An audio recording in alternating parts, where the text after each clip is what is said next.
We'll just talk about And everything we just. what's up? We'll just discuss about everything I just discussed prior anyway. So Yeah. that's a good point. Yeah. We were just having like a really great discussion before this. So we're gonna reiterate a little bit of that. This is episode 187. This is gonna be more about like the the right wing in Long Island, and we're also gonna be talking about a little bit on the Roe v. Wade kerfuffle, I guess. That's going on, to use a very light, fluffy word. So yeah, Chris, we were just talking about how when you discuss socialist policy with the right wing, they typically agree when you don't call it socialism. And I couldn't agree more. I mean, that's kind of like my whole reasoning with like, when I go to protests or whatever, like suggesting the use of the American flag or just like having a different demeanor when you talk to people, because you never know where they're coming from, and like it's better to look like, I don't know, like a normal rational person, which I for some reason on the left is very difficult to do, than to look like, the caricature leftist that, people make memes about. No, that's correct. And you also got to look at it, socialism, communism. A lot of those words have been weaponized for so freaking long. They're not associated with American values, because they've been weaponized. They've been the others, So when you start seeing someone with an American flag, it kind of like changes the narrative a little bit. But even the title, saying communist, socialist, or vice versa, it makes more sense to break down the issues individually and take it that way. And you'll be surprised at how many allies you'll get on the right wing of things if you do it that way. Oh, but be Because the whole careful. thing is a lot of people agree with a lot of the values of left. The problem is it's wrapped with weaponized words and their triggers. Like we use the word snowflakes, we joke around. But hey, listen, the right and the left got snowflakes, man. And they can be triggered on many things. We're in a very interesting time. Yeah, absolutely. I was I was gonna make a joke saying, "Be careful, you're gonna be called an American exceptionalist and a racist for saying you want to work with like a regular working person that may not think exactly like you." But I just did a comedy show at work, so I was just kind of like I was board hopping a comedy show, so I'm still in the comedy mode. But anyway, like yeah, I agree with you. It's very important to look at how, we speak with people, and especially the right wing is making comebacks, especially in like the center and part of Nassau County, the center of the island and Nassau Hmm. County. There's a big right wing comeback. I think it may even flip further in the next midterm election, but we're gonna see. Um, and in this age, it's just kind of like, how do you need friends? You can't be for the working class and then cut out half of the country. It just doesn't make sense. No, that's a fact. You can't do that. You need allies. And once again, we talk about the that guy Trump. We talk about Trump. What did he do? He went right to the freaking right to those Rust Belt states of working class people, and he got there. He argued in front of that Ford plant that was shuttered. I'm going to slap a tariff on every car coming in from another country. And you know something? I knew from then on that Trump was going to win. He channeled the freaking anger.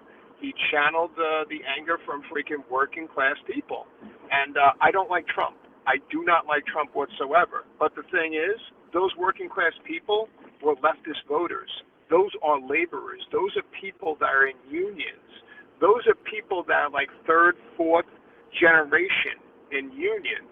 How did we lose them? And that's something that should be a concern, because you should not be losing a third or fourth generation union member to freaking right wing politics that supports freaking laws that supported the case Janus, to get rid of public unions in a lot of states practically. So listen, like we lost our way, man. And and something. I think like isolating that quote unquote blue collar worker was the problem. We isolated them, Yeah, I feel like and I feel that's like what we're doing now again.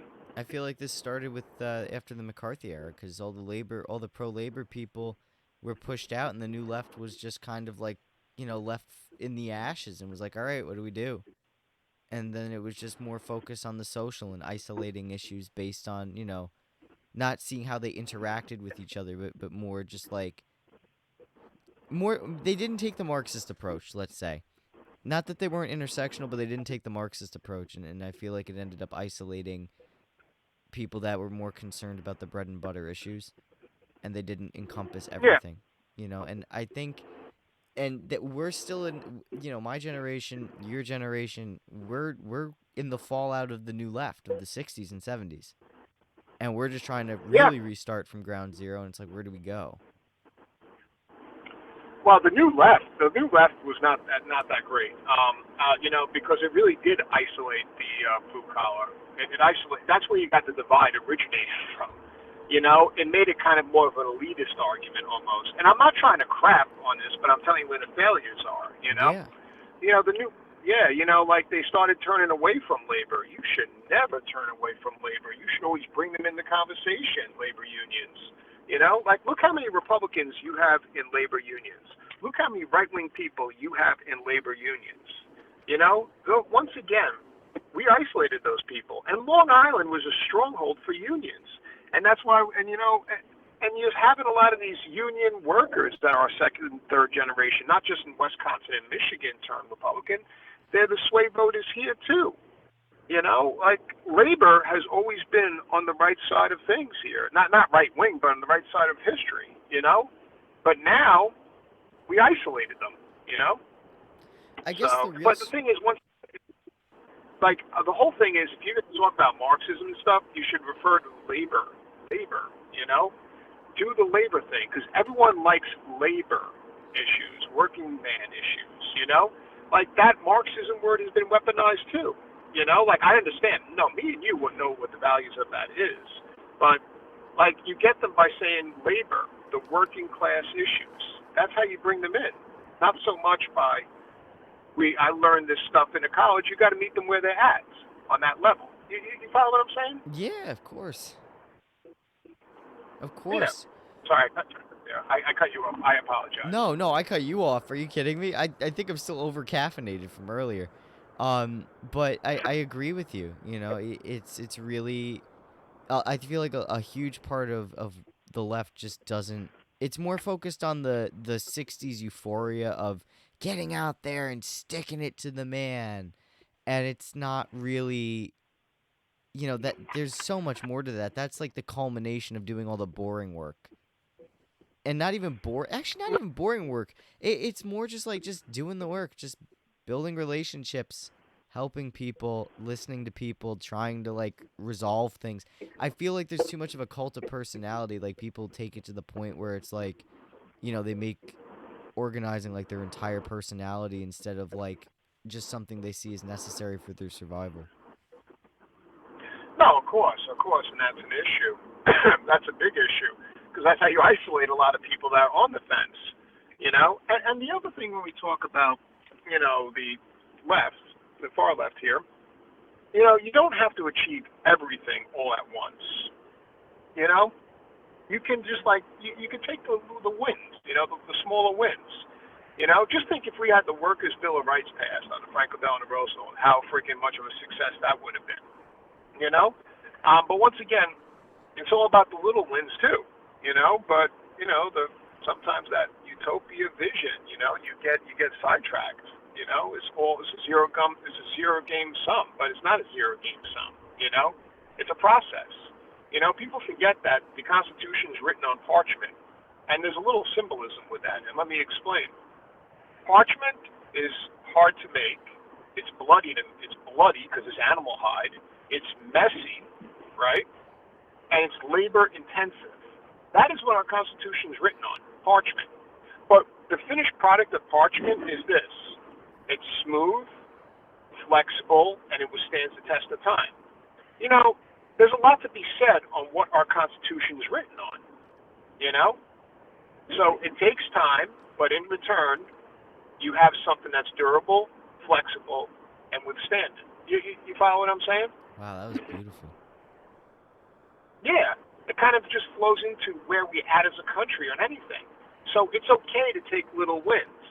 You don't have to push a utopia vision that down everyone's throat to make it work, because it probably won't work if you push it that aggressively. But you can take these little wins and accumulate to make a better society. You know, and once again, it's that durable parchment. You know, that durability and just how parchment's made. You understand. You understand where I'm going with this, right? Yeah, of course. I mean, our country's ever flexible and changing and malleable. I mean, that's kind of like that really takes into show like what they would always say about the Constitution, where it's a malleable and flexible document. I mean, literally, it's a flexible document. Exactly. It's literally a flexible document. And once again, making parchment is very, very, very bloody. So that tells you about the Constitution in general. It's messy, it's bloody, it's time consuming. It's People don't make struggle. parchment paper for reason. Yeah. Like, seriously, the Equal Rights Amendment's still freaking being worked. They're still trying to ratify that, and that was freaking passed by Congress in the 70s. So, that'll be the 28th Amendment if that gets passed. So, look, it's very time consuming, so you got to take the little wins and understand that. So, Yeah, absolutely. I mean, all social change takes time, and there's labor intensity, bloodshed, and I mean, even in democracies, people get hurt, people get scared, people jump forward and then step back. One of my when I think about it, it's actually quite remarkable. Like all the things, like I know a lot of people in my generation, we have the habit of saying this is the end of the world, and like the whole country's gonna collapse from this. And it's like if you look at what we've been through, I mean, is a country we've survived a civil war, we've survived the War of 1812, which arguably could have destroyed the entire country as we know it. Um, hmm we survived World War II. I mean, World War One was a given, but World War II, we were almost invaded several times. The Cold yep, War, we were on the brink of nuclear annihilation. It's just we've been through so much terrible things and so many more credible fears, and it's like, the pandemic was very scary, but we weren't getting invaded. It was really just up to us and up to the federal government to do what was necessary. And we came out on the other side, battle scarred, a million people less, which I'm still angry hmm about. And I could go on and on about how terrible that is and why I could go on and on about that. But at yeah, the end of the day, we're here. We still have, you know, uh, freedoms, I guess, and the mask mandates that everyone was saying would be forever and would be the lead up to a totalitarian state. It never really happened. So yeah, we were able to come out of that still with the United States as a whole and intact. Remember when they divided up into different like state cooperative zones, like between New York, New Jersey, Connecticut, and Pennsylvania? yeah, Like people were saying, "Oh, this is the New World Order planning the next breakup of the United States." Never happened. yeah. It I remember that. But people were losing their shit about that, and never happened. and it was all just we've survived so much worse, and even though this is like one of the worst things we've had in a while, I mean, we even survived 9/11. We survived that. We thought Yeah, we'd be bombed. We thought schools were going to get bombed next. you know it's yeah, just you're definitely right in that beautiful analogy, by the way, and that beautiful history and recantation of the Constitution's origins. But as a country, we've survived, and even though like now we have Roe in jeopardy, we're gonna survive this. We're gonna get through this. There's always hope. I don't know if it'll get overturned or not. I don't think it will now that the cat's out of the bag and it got leaked. Of course, there's conspiracy theories online from the left and the right saying, "Oh, the right did it or the left did it for political gain." Who knows? Maybe it was someone that actually just felt guilty and said, "You know what? I'm gonna do." It was probably some intern that was like, "I'm gonna do the right thing and do what Watergate did, and I'm gonna be the true American patriot." That's probably what happened. I will say this though: if Roe versus Wade gets overturned, um, it doesn't mean abortion in New York is banned, Right. because it's in the state constitution. Cuomo put that in there, and it becomes a Tenth Amendment argument. If it's not delegated in the Constitution, it's left up to the states. And essentially, Roe versus Wade, if it loses federal protection, that's exactly what will happen. It'll be left up to the states. So New Jersey, New York, Connecticut, those states, Roe versus Wade, the abortion rights will probably be untouched. You probably will not notice anything. Even with Planned Parenthood funding, most likely that'll be okay as well. But states that will be screwed when it comes to abortion access will be like Texas, Arkansas, Mississippi, the states that have been resistant, Ohio. So those will be the states that are in question on how far they'll go with, banning abortion. Would they ban abortion only for, quote unquote, birth control purposes, or would they see it as birth control purposes but leave it open for health purposes and incest and rape? Would they do that? Maybe. Would they be more restrictive on their laws? But once again, Roe versus Wade being, overturned really only means that the select states that are pretty much strongly opposed to it already will be affected. And the other thing too, if I can dive in, if that's okay. Yeah, go for it. You got to look at something. It's going to affect those states. So if you agree or disagree with Roe versus Wade, that's fine. But the vast majority of Americans agree with Roe versus Wade. Do you remember the bathroom bill in North Carolina? Vaguely, yeah, yeah. Okay, so this is what happened. Now I'm going to go deep here. Go for it. Hope you're sitting down. We're going to go deep here. So capitalism in America has evolved currently. First, it was democratization of production. The whole concept that you want a middle class to afford a Ford car, or you want a middle class to buy a house, though that middle class is usually one specific color at the time, a Levittown house, but that's democratization of production, right? Right. So that's capitalism with the idea that we're going to make things affordable for people that actually build these things to buy something. That's democratization, the Henry Ford idea, Levittown idea, So a middle class can buy this. We're evolving to another thing in capitalism now. And it's interesting because I think this is going to be the wave here. And it's mainly with the millennials, and it's going to be the next generation to follow. It's democratization of consumption. So we had democratization of production. Now we got democratization of consumption. So now people are saying this. Okay, you know something? This product is cheap, but if I spend a little bit more, it might be ethical. Or better yet, if I spend a little bit more, I can freaking vote with my dollar that I disagree or agree. So let me give you an example. Let me tie this back in. North Carolina had the bathroom bill when they were talking about, LGBTQ people. They were trying to take a swipe at them. They were starting to go restrictive with some of their policies on that population. And what happened was you had all these corporations that are in Charlotte, and they were totally okay with it. Then all of a sudden, people started saying, well, you know something? I don't feel comfortable keeping my money at this bank that's in Charlotte. I don't feel comfortable paying for freaking a ticket at this basketball game that has a stadium in Charlotte. I don't feel comfortable with Chobani Yogurt in Charlotte right now because they might freaking by default back this freaking bathroom bill. So what happened? All those companies put pressure on the state government and the governor's office to kind of shelf the bathroom bill. Because people were voting with their dollars.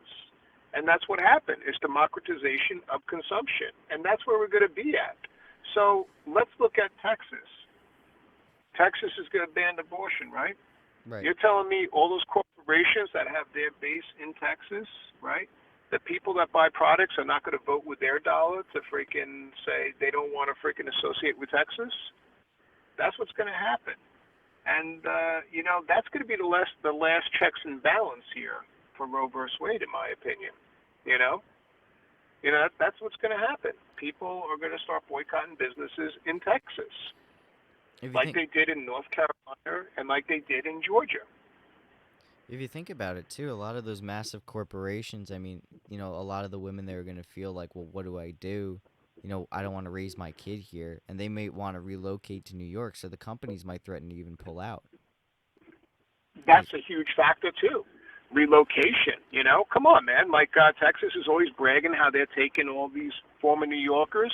Well, you know something? All those corporations, they might feel the pressure to freaking either enforce change on their elected officials there, to have a more liberalized view of women's rights, from pro-choice, or a lot of those corporations might go to a state that's more moderate. That's a fact. So it's going to have a economic pressure on these states. That's an unintended consequence. We're living in a different time right now, and that's what's beautiful about this generation coming up. The gig generation. I know we joke around with them. This gig generation, you fire them, they're like, well, screw you. I'll just do Uber Eats. I don't have to be a waiter. Yeah. You're like, if they disagree with something, like, well, I have the freedom not to buy that product. I can go buy another product that agrees with me, that's more aligned. That's why you got the free trade coffee and all this stuff. People like to know that their activism just doesn't necessarily end with social media. It ends also with purchasing power. And you're going to start seeing that downward pressure on a lot of these states that really try to enforce that stuff. Let's see what happens with Ohio. Let's see what happens with Texas. Let's see what happens, well, Mississippi and Alabama. I don't know what's there, to be honest with you. But let's see what happens with Ohio and Texas. They actually have a solid economy with a lot of corporations. So what's gonna happen is people are gonna want to move. I mean, like, we're gonna have a freaking refugee crisis.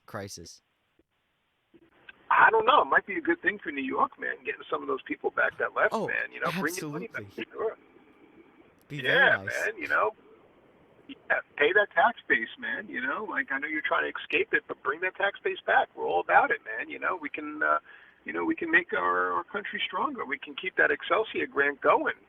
For free tuition for state colleges for people making under 120 or something. My, Yeah, bring it back. I'm all about it. my only fear, though, if Roe does go away, is that this brings back the states' rights argument, and that it's also going to roll back other protections as well. For the first point, I'm more concerned that we fought a civil war over states' rights, and now that the states are going to have like control over something as huge as this, you know, that's going to be like it's almost going to be looking at ourselves like, oh, we're like either the Yankees and the Confederates, or it's probably going to be like, oh, we're New Yorkers and they're Texans, and what if that American identity starts to diminish? And then the second thing that I'm concerned about is oh, I forgot what I lost it. The first one was way too interesting. Well, the first one is interesting because we already do look at like that. Let's look at voting rights, the ID law. We're like the Supreme Court gutted the Voting Rights Act, and now freaking people are saying it's states' rights on how we freaking on how we regulate voting. So we already have that already. That's already there. And New York is already divided with Texas. Like oh boy. Okay, let me dive into this. Now this is going deep here. I don't know how I got to this part of the conversation, but sure. So New York is the number one donor state, and like for every dollar we send the federal government, we get it's anywhere between 78 cents back or 88 cents back. It ranges. I think since we lost the state and local tax deduction, I think it's 78 cents. So we're the number one donor state. We put the most money into the federal tax revenue, the most, New York State, and we get the least back. That makes us the number one donor state. For every disaster that happens, say in Texas, Florida, wherever it may be, we vote we vote overall. All our congressmen vote to allocate disaster relief to those states. Every state, when we have a disaster that we vote to give relief to, such as Louisiana and stuff, they vote not to give relief to New York. It's because it is cool to stick it to New York if you're in Louisiana, if you're in Mississippi. Because regardless of Roe versus Wade being overturned or whatever it may be, New York is seen as the northern rich elitist state, and you will never change that narrative. You'll never change the narrative. That narrative's been in there since the end of the Civil War when they were calling New Yorkers carpetbaggers. That's right. So it's just not going to change. It's always been there, man. Even in how our elected officials in other states freaking view New York. It's never going to change. So you know something? If that's the concern about dividing among the states, we're there already, man. We've been there. We've been there. You got to understand when you look at America, it's not really 50 states. It's 50 separate countries, man. Come on. Let's go back before freaking America was even formed. Freaking Vermont and New York were at war with each other consistently. Like they actually declared war on each other Wait, we because did? New York. Yeah, Vermont was a republic. New York's like, no, screw that. You guys got to become part of the Empire State. It'll look nice on a map. So freaking, that's how Ethan Allen and the Green Boys were formed because they freaking were trying to fight back New York's freaking imperialism into Vermont, essentially. You know? Holy So, crap. Yeah, look, man, like Vermont was its own freaking country. Vermont banned slavery. They were pretty radical. New York was like, nah. We're gonna be like, we want to extend New York into this area. So, like, look, man, New York's always been that state. When you have other states that declared war on New York, it's nothing surprising after that anymore. So, not a thing. So, that being said, look, this is not nothing new on divides. Let's put it that way. Well, I'm more So, concerned. I I'm hope. more concerned that it's going to degenerate. You know what I'm saying? Like, I'm more concerned that it's going to go back to that, or at least, like, people are going to start flying state flags more or start identifying more. Because in the Deep South, people still fly the Confederate flag, but if you ask what country they're from, oh, I'm from America. What if they say, I'm from Louisiana or something like that? Like, that's my fears, like, the return of that Confederate era stuff. Unfortunately, it's a wait and see type situation on that note. Obviously, I try to be optimistic. I always try to say, now we were already screwed up to begin with. So we were always.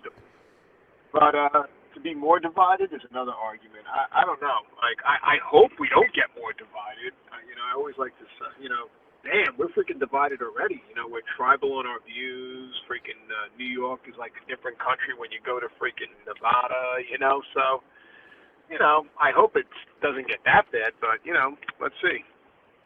Yeah, absolutely. I mean, I'm in the same boat because it is concerning. I mean, my biggest thing, the thing that scares me about all this change happening in the country, for better or for worse, I don't know anymore which is which anymore.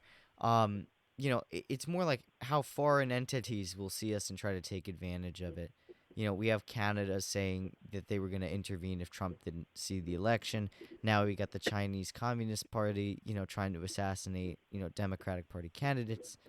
I it's kind of scary. Like it's kind of like, where do we go as a country? I feel like we're losing sight of the main objective, which is to keep the union together, you know? Mm. Well, with China, first of all, I didn't hear about that, but with China, there's one thing to know about China. China will not exist without the United States. It's the yin and the yang here. So Right. China is a paper tiger. I know people don't like to hear that. They're the second biggest economy in the world because of us buying, say, a billion useless toothbrushes. So that's the whole thing. Like when we take $1 trillion from China and we tell them when we pay them back and how we pay them back, and China says okay, that just shows they're a paper freaking tiger, man. Like China doesn't really own much American debt. Like the majority of Really? American debt is owned. No, oh no. The majority of American debt's owned by the American taxpayer. And when you got the American taxpayer that owns the majority of our debt, it's called circular flow economics. If the money doesn't leave the economy, you got to question, is it even real debt? So like 36 to 37% of our debt is owned by other countries. And that debt should be seen as debt.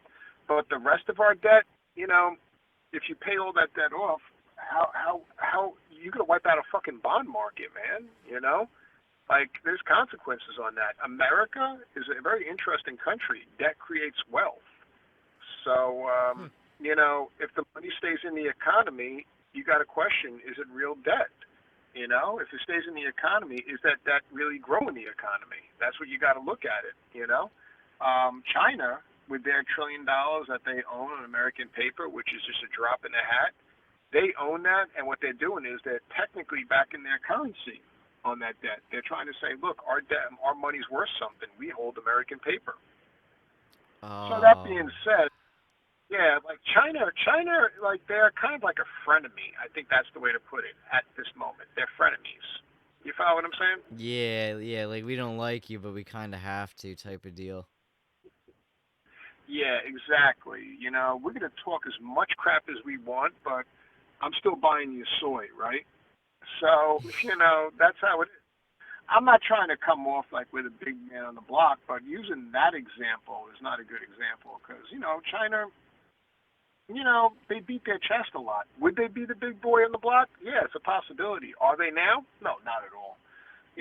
Would they be one day? Probably, and that's something to be concerned about because, China does not a good representation of something progressive out there. So, but that's another thing. Let's see what the next generation brings on that one. Well, you're right, because again, this kind of goes back to my earlier point of people in my age group kind of like thinking something's the end of the world. I mean, what happened was like in Queens, this Democratic Party candidate that organized the Tiananmen Square protests in '89, he was an organizer. They sent like basically they tried to send a guy out to assassinate him but then he ended up getting arrested. So it's still being tried by federal court, obviously, but I personally think they're guilty anyway. But, this kind of comes back to like, but, my reaction to that is, oh, what if they declare war or something, over something stupid like this or get more hostile? And it's like, that's more my generation kind of going to the, oh my God, this is the end of the world. Because you got to remember, too, like, we were kids when 9/11 happened, like babies, and we have no recollection of the Cold War. So, or Iraq, or the second invasion of Iraq, or the initial invasion of Mm, Afghanistan. So, like to us, like all this stuff happening is the worst of the worst. But my grandfather, he lived during the Great Depression. He fought in the World War II. He lived through Cold War. He saw the planes, hit the tower. So, but there's things that are worse than the things that are closer to my age than when he was my age in 1942, you know? okay. Yeah. Yeah. Yeah. So I guess that's Yeah. the So like, explanation. Like, no, yeah, that's definitely a big factor there. Like his perspective would be a lot different on a lot of things as well, because he saw more of a 1942. When was the Chinese Revolution? What was nine, it, like the late 40s? 1949 is when they won. Okay, yeah. So it was like the late 40s. You had the Long March in like the late 30s. That marched Mao Zedong and the whole Communist Party up to the poorest region in China, and then they came back like friggin' it was like originally like 100,000 people, and then they came back 1.5 million people. Yeah. So yeah. You're definitely going to see China a different way, based on that. So, no, yeah, it's definitely interesting. It's just it's perspectives, I mean, even with our country, like I don't know. I mean, like I am freaked out about Roe v. Wade getting overturned. Don't get me wrong, and how that's going to bolster the right. And but at the same time, I see opinions saying that the right wing, and this applies to Long Island, of course. The right wing may actually take a beating in the midterms because if Roe does get overturned, that's one of their biggest selling points. Just like the Democrats, their biggest selling point is protecting Roe and civil rights. GOP's biggest selling point is rolling back woke reforms. So it's going to be interesting to see. Yeah, it's going to be interesting something to see because believe it or not, um, I think the left might take a beating on this because people are already saying, Biden, how come you're not doing nothing? And people don't understand. The average person does not understand the inner workings of how the government works, and that's a big freaking problem. People think the president has the power to uphold Roe versus Wade. No, it's the Supreme Court. You know, and when you get 26 states out of our 50 that are going to freaking essentially put strong limitations or just outright ban abortion, that's going to have implications on Biden, and it's going to become a political football. It's not going to be seen as something protected by the Supreme Court anymore. And that's the thing that's dangerous. Do you really want another political football bounced around? We have enough out there already. It's freaking annoying. Like we don't need more wedge issues. So, you know, Do you think because that? even like, yeah, sorry, No, continue. go ahead. No, you go ahead. You go ahead. Not because like more political wedge issues just make things more complicated. Now it's going to be like, well, I'm going to extend abortion in the state. I'm going to restrict abortion in the state. Now we're going to look at state candidates doing that instead of federal candidates. So that's going to be a pain in the ass. Monumentally, and it's gonna hinder more unity. And like for example, like within the Republican Party or the Democratic Party, like you got a neutral like Tom Swazi, he'll probably be like, oh yeah, I believe in allowing abortion up to 12 weeks. But then you'll get a progressive that's like, no, we should have abortion back to I believe it was like a 24 week um allowance. Yeah. Late term versus early term, 4 months. Yeah, no, yeah. Um, it's yeah. Or you're gonna have someone like Lee Zeldin that's like, nah, screw that. We don't need abortion. That's my Uh, biggest so fear. Because if yeah, if we get well, Zeldin as governor, can't he rally support to try and get, like, what could he do as a governor? Does it work in the same way as it does with our executive at the federal level? yeah, it does because you got to get the state senate and the state assembly to pass it. Well, Lee Zeldin becoming governor is very scary. Believe it or not, the abortion issue is not even like the biggest thing I'm scared about if Roe versus Wade gets overturned. Lee Zeldin becoming governor is a very scary situation.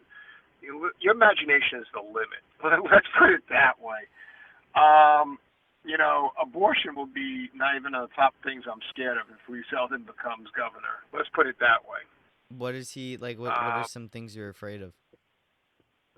Well, the guy freaking is run and funded by the Mercer family, so that alone scares the hell out of me. Mercer family is the Renaissance technology people. They're like the extreme right that essentially helped create the candidate Trump. They helped fund the white supremacist social media sites, Parler. Now you're taking that money coming from the devil, and Lee Zeldin is accepting it. And you can only serve two. You can only serve one master. You can't serve two masters, right?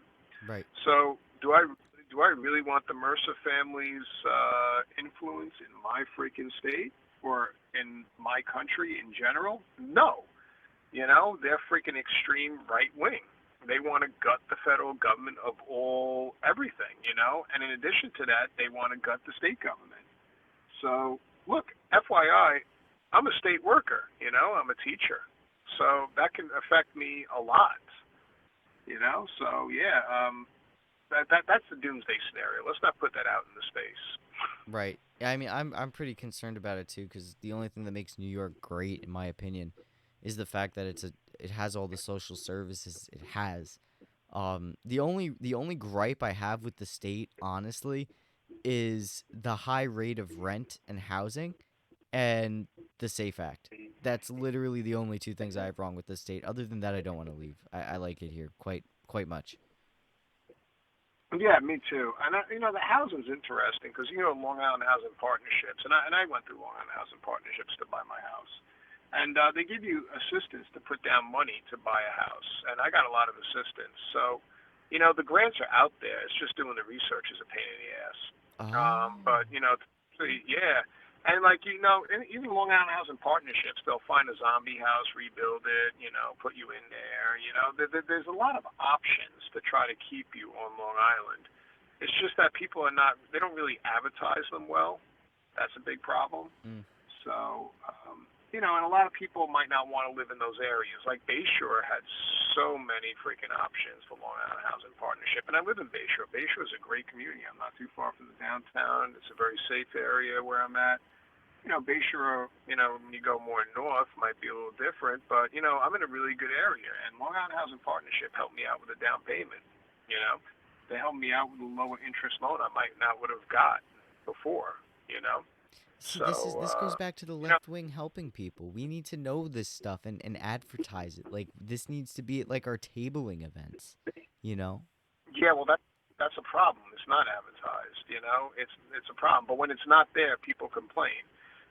But when it is there, people don't use it. They still complain. I just don't understand that. Long Island Housing Partnerships is indispensable.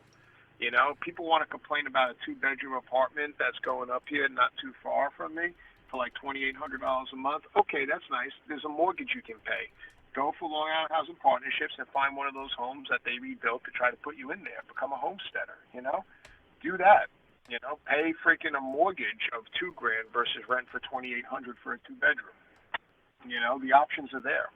Yeah, You I'm know, actually looking at this right now because oh, this program is currently closed for intake. What?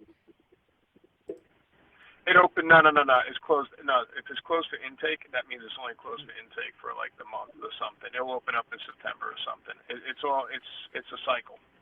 Gotcha. Oh, okay. Oh, this is awesome. Okay, yeah, I'm definitely gonna. Or if it's closed for intake, that means they're building something or they're redoing something, and it's not on the market. There's like the down payment assistance programs. There's a lot of things people can get in Long Island Housing Partnerships, and it's definitely an indispensable asset to keep a lot of the young people that are innovative on Long Island. Because you need that. You can't have you can't. The state cannot pay to educate someone here and have them leave the state and take all that innovation to go say to Charlotte. You know? Yeah. Well, the thing is, that's the So problem too. Is that like with the Excelsior grant, like that's why they have the provision to keep you here for the length of time that you take out the loan. yeah, that's a fact, and that's a great thing to do. But what happens after what 5 years? What happens? You can leave. And that's a problem. You want this. You want that person that the state freaking educated to make the society better. You want them to stay here. And programs like Long Island Housing Partnership are great. There's like a lot. Like Cortlandt Square was a great project. It's right in the downtown area in Bayshore, right behind. Where would that be? It's right by the corner of Fourth Avenue in Mechanicsville. A lot of it was an area I would have never seen to look nice. What they did was they built nice, beautiful townhouses. They found an area that was blighted. They rebuilt it, made a little community playground and everything. They sold those houses for a wholesale price for all the people that wanted to get it through Long Island Housing Partnership. Now look at that. That area is gorgeous. It's beautiful. They kept the affordability, and you still have access to the downtown. And Wow. the beauty about building in these areas, there's less of a reliance on a car. I believe we had a discussion about Moses. Well, you want to build communities that have less of a reliance on a car, and like that's the beauty about Long Island Housing Partnership. Not all their programs, but a lot of their programs are surrounded around downtown hubs, which makes things awesome. So you got this young population that can afford to live here, that's not relying on a car for entertainment. Absolutely, that's one of the bigger problems too. And this kind of goes into our isolation comment and how that I believe I linked it to isolation forming allegiance to the far right, where because it's a more individualistic movement. And another thing too is that craving for fun. The right wing knows how to have fun, man. Like, have you like that America First warehouse? They got a bar in there. They got games, music. What do we have? We have like 70-year-olds. I mean, it's like what they have is entertainment, and they don't take it so serious that they're depressed. And I think that's something that we really like as leftists. We really need to understand. Like, we need to have fun. We can't not have fun and Well, expect people to join us. well, the far right, what they're doing is they're trying to harness the next generation. That's something the left kind of lost their way on, harnessing the next generation, and that's a big freaking problem. Yeah. I wonder what like where do you see so we see the far right the right wing rising on Long Island, far right, whatever you want to call them. We saw all the Long Island Loud Majority stuff in the fall with all the parades. We saw the Proud Boys come back in full force here, and I'm sure they're gonna come back in massive force in the spring and over the summer. What's the end game here? Like like is there I mean, obviously there's hope, but you know, do you think it's going to come in a couple of years? Cuz I think we're going to need a Nah, couple of years. I think we're going to be all right, man. And let me explain. Long Island's grown very diverse. They're growing very diverse rapidly, Long Island. 36% of Long Island's people of color. And I think demographics is going to go against the extreme right. And that's what's going to happen at the end of the day. You're going to have your centrist Republicans and your Democrats. That's exactly what's going to happen. And, these far-right crazy people, you're going to start seeing them fade off. Demographics is working against them. When you got sudden change in demographics, you're going to have pushback. And that's essentially what you're seeing. The extreme right groups come out when there's societal change. They rise up against societal change. Eventually, what happens is they're reactionary. Exactly. What happens is societal change happens pretty swift, and there we go. Either the right wing evolves or they become centrists. That's why a lot of them are starting to include Latinos. I feel like there's a huge Latino, not huge, but there's a trend in the Latino community where they're voting more right wing. Well, Latinos, interestingly enough, they vote on bread and butter issues. Yeah. Historically speaking, yeah. They're not voting because they like the loud majority. They're not voting because they embrace the Proud Boys. Hell no. They're voting on bread and butter issues. They might have left their country for these economic issues, and they're scared that these economic issues aren't going to be there for them. They're looking for economic security. They're looking for bread and butter issues, and this goes back to the left freaking isolating the working class person.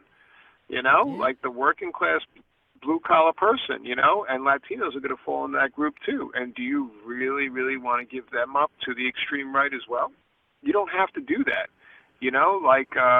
Once again, we can include all these groups. We can include the working class blue collar union person, and we can include that Latino person voting on bread and butter issues. We don't have to give them up to the right wing, the far right. I think what the left needs to do is just get off its high horse, stop cringily trying to appeal to Gen Z, and actually just listen to the demands and fulfill them, and try to just govern. I mean, it's not that hard. I mean, I feel like New York does a very good job at governing.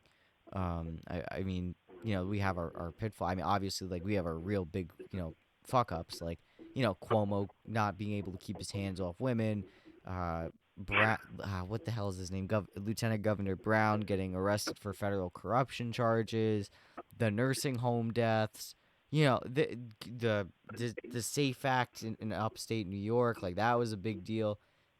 There's been Elliot Spitzer, yeah, that's another one. There's a lot of bad things, but overall, our state has always been able to Excelsior. When it came to bread and butter issues, we're always excelling. I didn't mean to cut you off. What were you gonna say? No, Excelsior. It's Latin for always on the rise. That's what it is. That's Excelsior, always on the rise. And that's on our flag. That's our state motto, Excelsior. Exactly, and it's I think if you look at New York in terms of decades, I think every decade we've gotten better to a degree.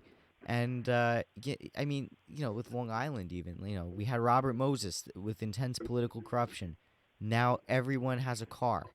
Now, those communities like Long Beach and I think Long Beach. Yeah, I mean, that's a diverse community. When I think Long Beach, I don't think, white picket fence, white suburbia.